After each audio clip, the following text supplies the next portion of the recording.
friends, welcome to my channel. இன்னைக்கு recipe என்னன்னு பாத்தீங்கன்னா ரசப்பொடி எப்படி செய்யலாம்ங்கறத பார்க்கலாம். இந்த பொடியை நீங்க once ரெடி பண்ணி வச்சிட்டாலே வந்து ரசம் செய்யும்போது கொஞ்சம் ஈஸியா இருக்கும்.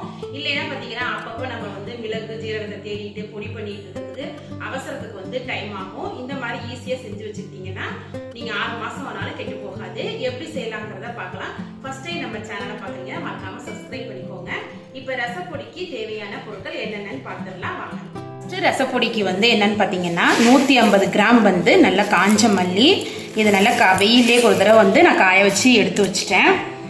இது வந்து 2 ஸ்பூன் அளவு மிளகு. அடுத்தது இது வந்து 50 கிராம் வந்து வரமிளகாய், பெருங்காயம் கட்டி பெருங்காயம் எடுத்துருக்கிறேன், கொஞ்சம் ஓரளவு எடுத்துருக்கிறேன். இது வந்து நீங்கள் தூள் பவுடர் இருந்தாலும் யூஸ் பண்ணிக்கலாம். அதே மாதிரி ஜீரகம் வந்து 50 கிராம் எடுத்துருக்கிறேன். துவரம்பருப்பு 100 கிராம் எடுத்துருக்கிறேன். அடுத்தது பார்த்தீங்கன்னா நல்லா ஃப்ரெஷ்ஷான கருவேப்பிலை வந்து ஒரு 4-5 கொத்து. ரசப்பொடி செய்கிறதுக்கு ஃபஸ்ட்டு மல்லியை வந்து வறுத்துக்கலாம். இது எல்லா பொருளையுமே வந்து நம்ம எண்ணெய் இல்லாமல் தான் வறுக்க போகிறோம். அதுக்காக வந்து நான் இரும்பு கடாய் தான் எடுத்துருக்கிறேன். உங்ககிட்ட இரும்பு கடாய் இல்லைன்னா நீங்கள் வேறு கடாய் கூட யூஸ் பண்ணிக்கோங்க. ஆனால் வந்து இந்த மாதிரி பொடிகள்லாம் செய்யும்போது இரும்பு கடாயில் வறுத்தோம்னா இன்னும் நல்லாயிருக்கும். மல்லி வந்து நல்லா வறுபடணும்னு அவசியம் இல்லை. இப்போ வந்து கை பொறுக்கிற சூடு இருந்தாலே போதும். நம்ம பிளேட்ல கொட்டி ஆற வச்சிடலாம்.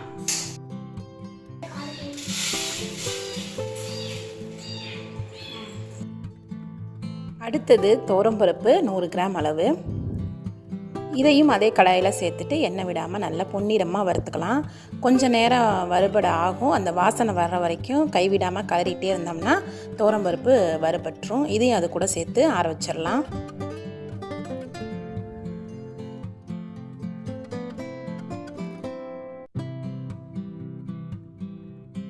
அடுத்தது வரமிளகாய். வரமிளகாய் வந்து லேசாக சூடு வந்தாலே போதும். ரொம்ப நேரம் வந்து நம்ம வறுக்கணும்னு வேண்டியதில்லை.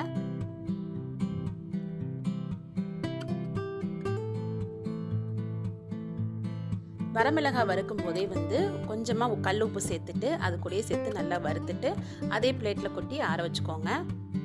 அடுத்தது வந்து மிளகு. மிளகு வந்து 1-2 வெடிக்கும், அந்த அளவுக்கு இருந்தாலே போதும். இது எல்லாமே வறுக்கிறப்ப வந்து அடுப்பு வந்து மீடியம் ஃப்ளேம்லேயே வச்சுருந்தாலே போதும். அடுத்தது ஜீரகம். ஜீரகம் போட்டதுக்கப்புறம் படபடன்னு நல்லா வெடிக்கும். அந்த அளவு ஆனதுக்கப்புறம் நீங்கள் அதே பிளேட்டில் மாற்றி ஆற வச்சுக்கோங்க. நெக்ஸ்ட்டு ஒரு கைப்பிடி அளவு கருவேப்பிலை. கருவேப்பிலை சேர்க்கறதுனால பார்த்தீங்கன்னா பொடி வந்து நல்லா வாசனையாக இருக்கும்.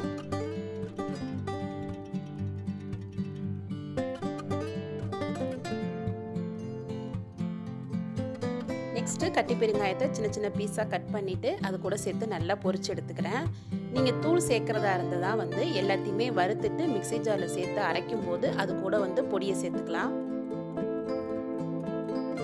எண்ணெய் சேர்க்காம பெருங்காயம் வறுக்கும் போது கொஞ்சம் டைம் எடுக்க தான் செஞ்சிச்சு. இந்த மாதிரி நல்லா பொரிஞ்சு வந்ததுக்கப்புறம் அது கூட சேர்த்து நல்லா ஆற வச்சுருங்க. இப்போ ரசப்பொடிக்கு எல்லா பொருளையுமே வந்து நம்ம வறுத்துட்டோம். ஆறுனதுக்கு அப்புறம் 2 ஸ்பூன் அளவு மஞ்சத்தூள் மட்டும் சேர்த்துட்டு மிக்ஸி ஜாரில் நைஸாகவே கொஞ்சம் அரைச்சி எடுத்துகிட்டு வந்துடலாம்.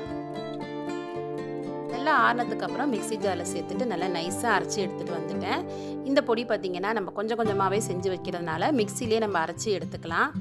மற்ற பொடிகள் மாதிரி நம்ம மிஷினில் கொடுத்து அரைச்சி வச்சுக்கணும் வேண்டிய அவசியம் இல்லை. அந்த அளவுக்கு தேவையும் படாது. இந்த அளவுகளோடு செய்யும்போது எனக்கு ஒரு 400 கிராம் அளவு போல் ரசப்பொடி வந்து கிடச்சிது. இதுவே வந்து நம்ம 2 மாதத்துக்கு வச்சு வந்து பயன்படுத்தலாம்.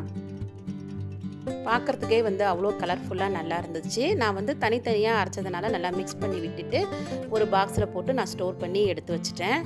நம்ம பெருங்காயம் கருவேப்பிலையும் சேர்க்கறதுனால ரசப்பொடி வந்து நல்ல வாசனையாகவே இருந்துச்சு.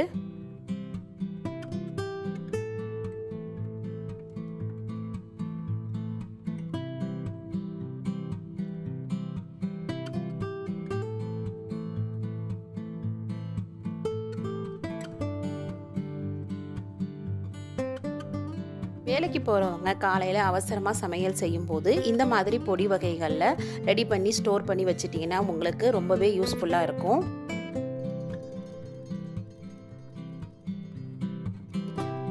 ஓகே ஃப்ரெண்ட்ஸ், இந்த வீடியோ உங்களுக்கு யூஸ்ஃபுல்லாக இருந்துச்சுன்னா இந்த வீடியோக்கு ஒரு லைக் கொடுத்துருங்க. ரசப்பொடி இதே மாதிரி அளவுகள் மாற்றாமல் செஞ்சு பார்த்துட்டு எப்படி இருக்குன்னு கமெண்ட்